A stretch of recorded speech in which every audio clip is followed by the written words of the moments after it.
Les amis, parlons peu, parlons bien. Dans la vidéo du jour, je vous partage les meilleures astuces pour développer vos fesses, que vous soyez un homme ou que vous soyez une femme. Vous imaginez bien que le développement des fesses, c'est quelque chose qui a pas mal de succès, mais malheureusement, il y a encore beaucoup de pratiquants et de pratiquantes qui font des erreurs fondamentales qui pourraient être corrigées avec juste 2-3 petites astuces que bien sûr, je vais vous partager aujourd'hui. Ok, parlons un peu technique. Pour tous les groupes musculaires, les exercices de musculation peuvent se diviser en plusieurs catégories.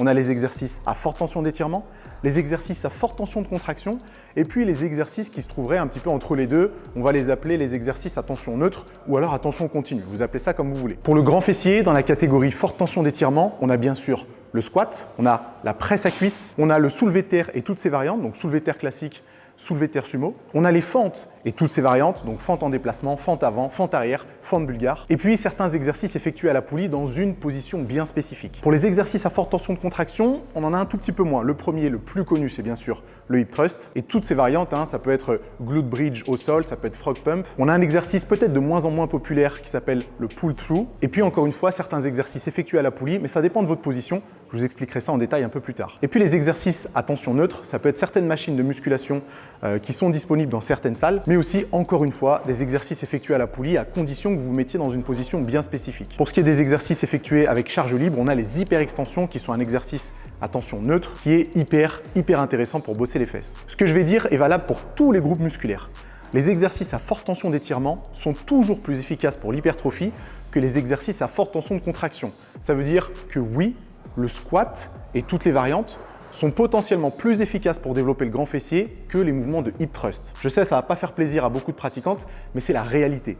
Vous avez plus de chances de développer des fessiers de qualité avec du squat qu'avec du hip thrust. Ça ne veut pas dire qu'il ne faut pas faire du hip thrust, ça veut juste dire que le squat est plus efficace. Et ça tombe bien, je vais vous expliquer comment le maîtriser pour être sûr de solliciter le grand fessier. Aujourd'hui, je vais décortiquer 5 exercices et vous donner les meilleurs tips d'exécution pour que vous puissiez les maîtriser à 100%. Et c'est pas moi qui vais les exécuter, c'est Marine qui vous donnera aussi ces petites astuces d'exécution qu'on va retrouver dès maintenant. Les amis, avant de passer au conseil fessier, vous savez quoi? Gymshark a fêté ses 10 ans en ce mois de septembre et pour l'occasion, ils ont sorti un max de tenues. Il y en a pour tous les goûts. Il y a des survêtements, il y a des t-shirts manches longues, des t-shirts manches courtes, il y a du gris, du noir, du bordeaux, du bleu, il y en a vraiment pour tous les goûts. Il y a aussi une collection pour hommes et pour femmes. Donc vous pouvez cliquer sur le premier lien dans la description pour checker ça. Vous connaissez le principe, vous cliquez, il y a un nouvel onglet qui s'ouvre. Vous pourrez faire votre commande à la fin de la vidéo. Vous savez que c'est un énorme soutien que vous pouvez apporter à la chaîne. Et puis entre nous, ce genre de tenue pour l'automne et l'hiver, c'est quand même parfait. Donc ça serait dommage de s'en priver. Je vous laisse cliquer sur le premier lien dans la description et nous, on est reparti pour les conseils fessiers. Ok, premier exercice pour moi, le plus intéressant et de loin,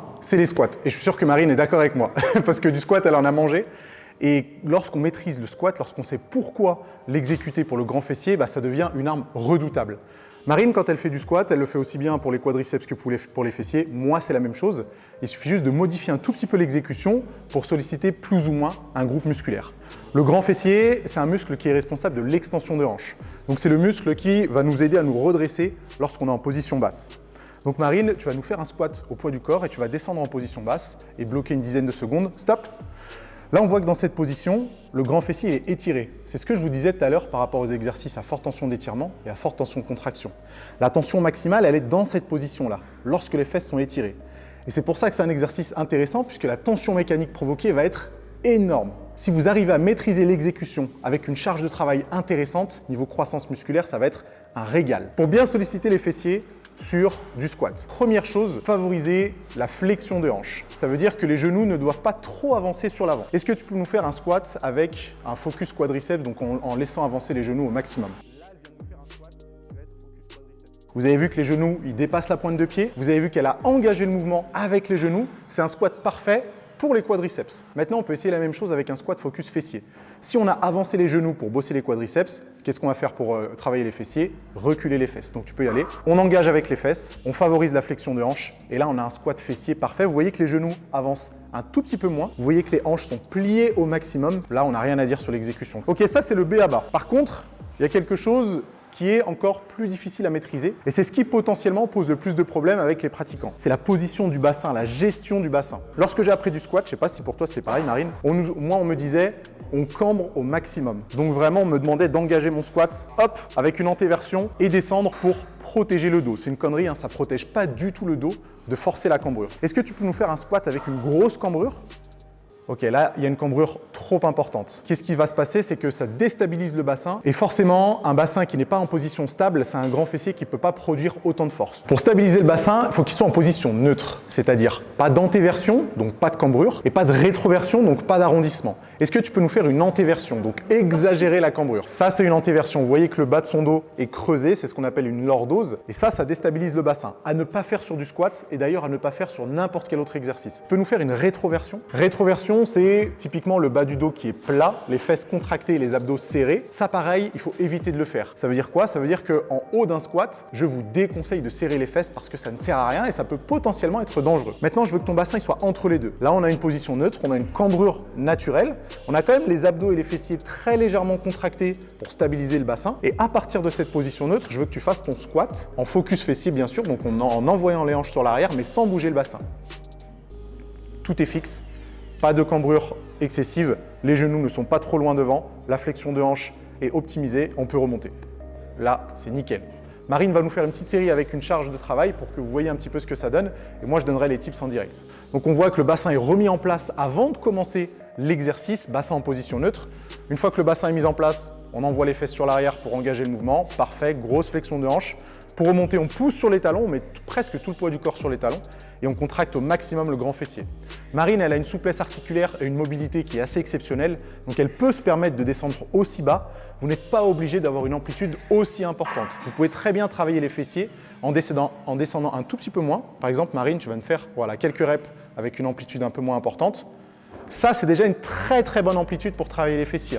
Même si les cuisses sont un tout petit peu au-dessus de la parallèle, si le mouvement est maîtrisé et que le bassin est en position neutre, ça c'est validé à 200%. Vous voyez aussi que l'écartement des pieds de Marine, il n'est pas très important, donc elle est un tout petit peu plus large que les hanches. C'est juste une préférence personnelle de sa part. Tu peux essayer d'écarter les pieds. C'est pas du tout contre-indiqué de faire plutôt un squat sumo, on pourrait appeler ça, avec les pieds écartés, les pointes de pied ouvertes. Vas-y, tu peux commencer.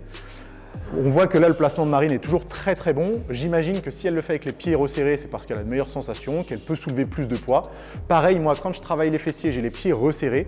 Donc vraiment, c'est vous qui décidez. Essayez les deux variantes et vous voyez ce qui vous permet d'avoir le bassin en position neutre au maximum pendant l'exercice. Ok, on peut raccrocher. Bon, vous avez vu que Marine, c'est une super élève. Elle a 6 ans de pratique, c'est ça? 5 ans de pratique.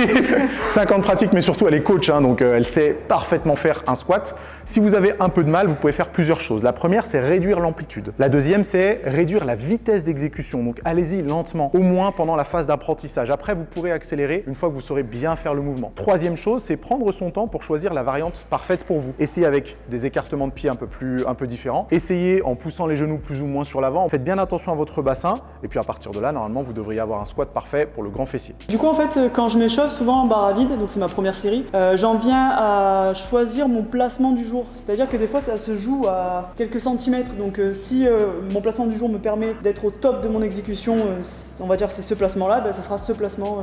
Ouais. Et le lendemain, ça peut être un écartement un poil plus large, ou pointe de pied légèrement plus vers l'extérieur, surtout quand on a les genoux qui craquent. Ne vous transformez pas en psychopathe du placement. Sachez qu'en fonction des séances, de votre humeur, de la température, j'en sais rien moi, de la salle, des baskets que vous avez, peut-être que votre placement va changer un petit peu. Et à partir de là, essayez d'apprendre à écouter votre corps et à connaître votre corps. Et comme ça, vous aurez une exécution parfaite. Sur le soulevé de terre, il y a un paquet de choses à dire. Déjà, je vais peut-être en surprendre beaucoup, mais je sais que Marine est plutôt d'accord avec moi. Quoique, le soulevé de terre jambes tendues, ce n'est pas un exercice pour les fesses. Le soulevé de terre jambes tendues, c'est un exercice pour les ischios. Le grand fessier n'a rien à voir avec la flexion ou l'extension du genou, donc ça n'a aucun sens de vouloir tendre les jambes pour travailler les fessiers. Par contre, soulevé de terre jambes tendues pour les ischios, génial. Pour travailler les fessiers sur du soulevé de terre, il suffit de faire un soulevé de terre classique. On peut éventuellement faire un soulevé de terre sumo, comme je l'ai expliqué sur le squat juste avant. L'écartement des pieds n'aura pas trop d'importance. Par contre, il faut impérativement fléchir les genoux. Est-ce que tu peux nous faire 5 reps avec ton exécution classique, sachant qu'on aimerait solliciter au maximum les fessiers? Ok, on repose la barre une demi-seconde à chaque fois. Boum, très bien. Parfait, on pourra s'arrêter à 4 même parce que ton mouvement il est nickel. 3 et dernière. Hop, et 4. On repose. Jusqu'à maintenant, j'avais jamais vu Marine faire du soulevé de terre. Je pensais qu'il y aurait peut-être quelques corrections à faire. Il y a 0 correction à faire. Son soulevé de terre, il est parfait pour les fessiers. Et je vais vous expliquer pourquoi. Marine, est-ce que tu peux te mettre en position basse, comme si tu allais démarrer le mouvement, mais sans le démarrer? Je ne vais pas te laisser longtemps dans cette position. En réalité, quand tu as commencé ton mouvement tout à l'heure, tu avais les fesses un tout petit peu plus hautes, très légèrement. Voilà. Et là, c'est une position parfaite. Pourquoi? Parce que le grand fessier est totalement étiré. La flexion de hanche ne peut pas être plus importante que ça. Donc, on a un mouvement qui ne peut pas être à plus forte tension d'étirement. Et surtout, ce que vous voyez, ce qui est intéressant, c'est que Marine a les fesses qui pointent pile vers l'arrière et pas vers le bas. Il y a beaucoup de filles et de gars d'ailleurs, pour travailler les fessiers, ont l'impression qu'il faut descendre les fesses très très bas. On veut que les fesses pointent directement vers l'arrière pour être en opposition avec la force exercée qui est la gravité. Bon, ça c'est un peu du blabla, mais c'est juste pour vous expliquer le pourquoi du comment. Tu peux remonter. Le soulevé de terre sumo, du coup, qu'est-ce que ça vaut par rapport au soulevé de terre classique, par rapport au squat, par rapport au squat sumo? C'est une excellente variante. Pourquoi? Parce que le grand fessier est aussi rotateur externe, c'est-à-dire qu'il va contribuer à l'ouverture de hanche. Donc potentiellement, pour celles et ceux qui ont un peu de mal à sentir les fessiers, ouvrir les hanches, ça peut être une solution. Ce n'est pas la solution miracle, donc c'est vraiment à individualiser. Ne partez pas du principe que le soulevé de terre sumo ou le squat sumo, ce sera plus efficace pour les fessiers. Est-ce que tu peux nous faire 2 ou 3 reps avec les jambes écartées, les pointes de pied ouvertes? Là, on est parfait. Du coup, les mains sont à l'intérieur des jambes. OK, on est bien gainé, on engage le mouvement et on monte. Super, très très bien. On va juste faire 3 répétitions. Et là, Marine, elle a encore fait quelque chose qui est très très intéressant et on peut reposer. Bouge pas, reste là. C'est que encore une fois, ces fesses, elles pointent directement vers l'arrière et elles ne pointent pas vers le bas. Fais-nous un soulevé de terre sumo avec les fesses plus vers le bas. Voilà. Je vois beaucoup de pratiquants et de pratiquantes engager leur soulevé de terre sumo avec les fesses le plus bas possible. Mais sachez que ce n'est pas l'amplitude qui va être importante, c'est vraiment l'opposition de l'articulation de la hanche par rapport à la force exercée. Donc remonte un peu les fesses. Là, c'est beaucoup mieux pour les fesses. On pousse bien sur les talons et là, la rep est nickel. On va refaire un petit topo sur le bassin. Toujours pas ni d'antéversion ni de rétroversion. Tu nous refais une antéversion, on cambre au maximum. Voilà. N'engagez pas votre soulevé de terre comme ça. Rétroversion, on serre les fesses et les abdos. N'engagez pas votre soulevé de terre comme ça non plus. Il ne faut pas que la cambrure naturelle soit effacée. Et maintenant, bassin en position neutre. Voilà, on bloque le bassin dans cette position et l'idéal, ce serait de faire toutes les répétitions de toutes vos séries avec le bassin en position neutre. Et là, vos fesses, elles vont brûler de fou. Du coup, on discutait de ça avec un de mes profs et c'est vrai que du coup, tout le monde m'appelait Hip Thrust en fait. Tout le monde t'appelait Hip Thrust? Ouais, c'était limite mon surnom, tu vois. Enfin bref, il y en avait d'autres. Parce que tu avais les fesses développées? Ouais. Ok. Alors qu'en fait, bon, j'en fais oui, mais c'est pas le propre de mes séances. Vraiment, l'exercice que je fais depuis le plus longtemps et numéro 1 pour moi, pour les gens, qui se suffit à lui-même, justement, c'est ce que je disais du coup, c'est le squat. Le squat, ça développe toutes les jambes, donc limite ça se suffit à lui-même. Mais totalement d'accord. Et en fonction de l'exécution qu'on va en faire, on peut vraiment mettre le focus sur les ischios, sur les quadriceps ou sur les fessiers. Donc réellement, le squat, tu peux l'utiliser dans quel que soit ton objectif. Mais ça, en fait, c'est tellement difficile à maîtriser, je pense, le squat. Et puis c'est tellement plus dur. C'est plus dur de faire un squat à 100 kg qu'un hip thrust à 200 kg. Oui. Donc forcément, la plupart des pratiquants, ils vont s'en remettre sur le hip thrust. Et puis il faut dire ce qu'il y a, il y a aussi une grosse influence des réseaux sociaux. Donc les filles aiment bien poster des séries à 180 ou à 200 kg au hip thrust, sauf que niveau croissance musculaire, si vous le faites mal, c'est 0. Et si en plus vous ne savez pas faire un squat correct à 80 kg, vous n'aurez jamais de fesses. En fait, c'est ça la réalité. Donc, le squat, c'est votre meilleur ami. Le hip thrust, on pourrait croire que j'ai la haine de cet exercice, mais pas du tout. Je le recommande, je le mets dans mes programmes de musculation. Par contre, il ne faut pas imaginer que c'est le meilleur mouvement pour les fessiers. Il ne faut pas imaginer non plus que toutes vos séances fessiers doivent être organisées autour du hip thrust. Parce qu'encore une fois, c'est un mouvement à forte tension de contraction. Du coup, c'est un mouvement qui est facile à ressentir. C'est pour ça que beaucoup de pratiquants et de pratiquantes l'exécutent. Mais son potentiel en hypertrophie, il est un peu moins, voire même beaucoup moins intéressant que du squat. Ok Marine, est-ce que tu peux nous faire un petit hip thrust, tranquille, sans poids, juste pour voir un petit peu l'exécution.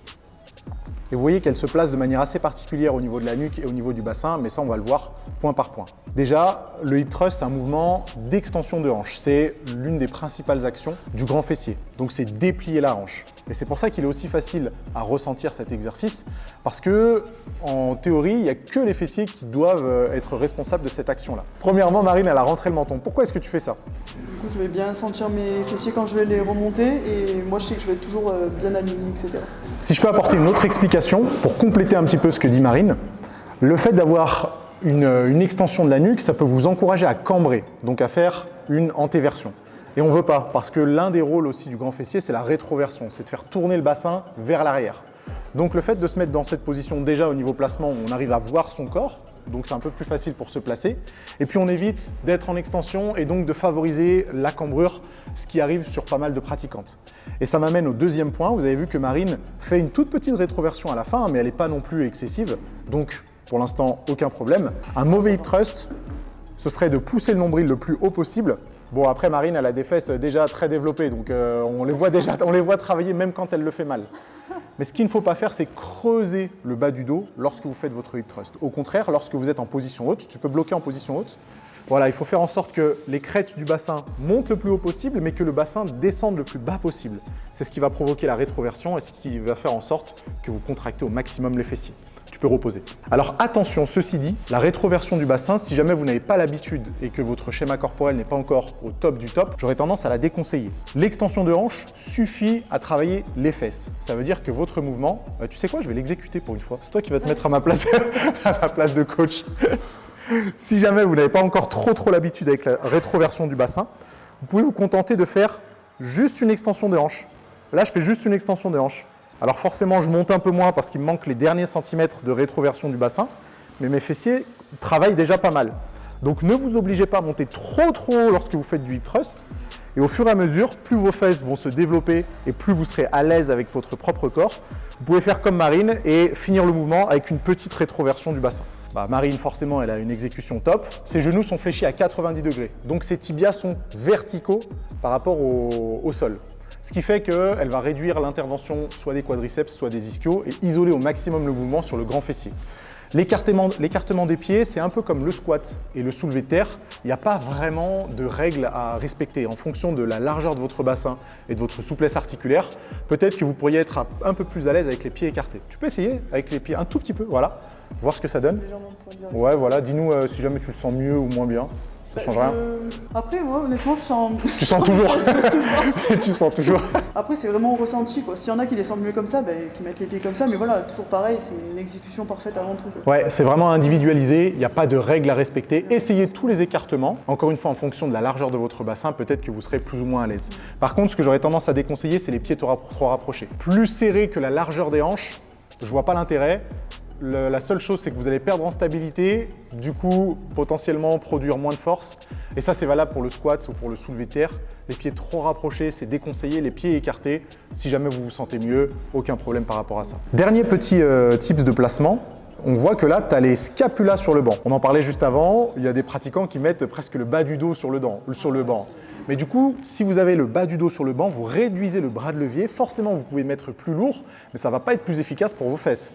C'est pas parce que vous avez le bas du dos sur le banc et que vous mettez 200 kg au hip thrust que ça va vous construire des grosses fesses. Donc, si jamais vous vous placez comme Marine et que vous glissez sur le banc ou quoi que ce soit, vous calez le banc sur un support, sur un mur ou sur une machine ou quoi que ce soit, vous mettez une serviette, vous vous débrouillez pour faire en sorte d'avoir un maximum de grip, mais il vaut mieux placer le haut du dos sur le banc. Et ouais, moi j'aurais tendance à mettre aussi le bas des scapulas, donc la pointe basse de l'omoplate sur le banc. Et là, on a une bonne position.